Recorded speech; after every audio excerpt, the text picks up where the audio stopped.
ఇది ఒక ఒక పరంపర అయిపోతుంది. అందుకని మేము ఖచ్చితంగా I'm committed to get this. Whoever are the perpetrator, they should be punished. They should be punished. అలాగే ఒక ముగింపు 2 వాక్యాలు చెప్పి నేను మాకు చెప్పి ముగిస్తాను. మొన్న మధ్య నేను ఆముక్తమాల్య చదువుతున్నప్పుడు 218వ పద్యం, దాంట్లో ఆయన చెప్పింది ప్రత్యేకించి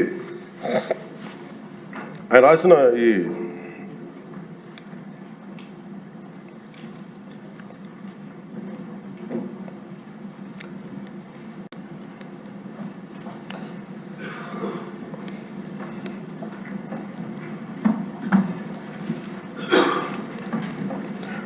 అంటే దేవాలయాల మీద డబ్బుల్ని ఎలా ఉండరు అంటే రాజుకి కర్తవ్యాన్ని ఉపదేశించే పద్యం. ఆయితికానికి ఇవ్వకు మమరాలయ ముఖ్యము, అతడు అర్థతృష్ణాయుతుడై నిజోర్వియగు నష్టికి ఆ ధనమును తరల్చి రాజు ఆయతనమునకు చేర్చు మరి అట్టిది ఆపత్యము కాన ఒంటిగాడే అధికారి కావలయ ఇంచుకు తిన్నను వాడే రూపురం. మనకు తెలిసిన మహా గొప్ప పరిపాలకులు కృష్ణదేవరాయలు రాసిన అముక్తమాల్యదలోనిది ఈ పద్యం. దేవుడి సేవలో ఎలాంటి వారిని నియమించాలో రాజుకు కర్తవ్యాన్ని ఉపదేశించే పద్యం. రాజు కోసం వసూలు చేసేవాడికి దేవాలయంపై అధికారం ఇవ్వద్దు. అలాంటి వాడు డబ్బు మీద ఆశతో రాజ్యానికి వసూళ్లలో నష్టం వచ్చినప్పుడల్లా దేవుడది ధనాన్ని తరలించి రాజు ఖజానాకు చేర్చేస్తూ ఉంటాడు. అలాంటిది తప్పుడు పని కాబట్టి ఎలాంటి మమకారాలు లేని ఒంటరి వాడే ఆలయానికి అధికారిగా ఉండాలి. ఒకవేళ వాడు దేవుడి సొత్తు తిన్నప్పటికీ ఆ పాపానికి వాడే నాశనం అవుతాడు. కానీ ఆ డబ్బు తెచ్చి రాజుకి చేర్చడం వల్ల ఆ రాజ్యమే నాశనం అవుతుంది అని చెప్తుంది అధ్యక్ష పద్యం. గత ప్రభుత్వ పరిపాలన కాలంలో జరిగిందంతా అచ్చంగా ఇలాగే జరిగింది.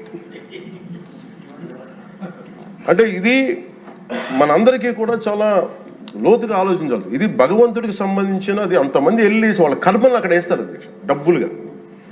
ఆ కర్మని ఆ పుణ్యస్థలమే కాపాడాలి. భక్తులు తాలూకు ఆ నిత్య 7 కొండల వాడి నామస్మరణే కాపాడు తప్ప ప్రజలు చేసిన కర్మ ఎవరైతే భగవంతుడి సొమ్ముతోటి ఆడుకుంటారో, భగవంతుడి డబ్బును దోచేస్తారో తరాలు కూడా లేచిపోతాయి. చాలా జాగ్రత్తగా ఉండాలి. ఇది ఎంత మనం ఇది చాలా పుణ్యకార్యాలకు ఇవ్వాల్సింది. అందుకని వీళ్ళందరికీ కూడా ఇప్పటికైనా దీని కల్తీ జరిగింది వాళ్ళు ఒప్పుకుంటామని చెప్పి వాళ్ళు నిజానికి ఇంకా ఇబ్బంది లేకుండా ఇంకా మళ్ళీ దీని గురించి మీరు ఢిల్లీకి వెళ్ళి కోర్టులు వేసే కొద్దీ మీ పాపం పెరుగుద్దే తప్ప మీ నాశనం కొంచెం ఫాస్ట్ అవుద్ది తప్ప ఇదైతే తగ్గదు.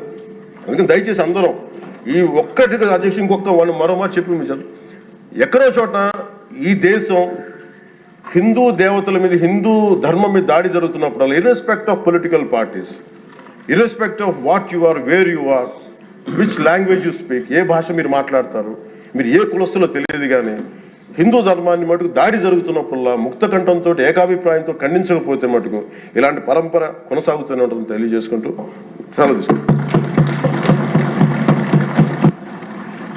చాలా పవన్ కళ్యాణ్ గారు చాలా అత్యద్భుతంగా ప్రజల్ని ఆలోచింపజేసే విధంగా చాలా అద్భుతంగా మాట్లాడారు. అప్పుడే అయిపోయిందా అని ఫీల్ అయ్యేలాగా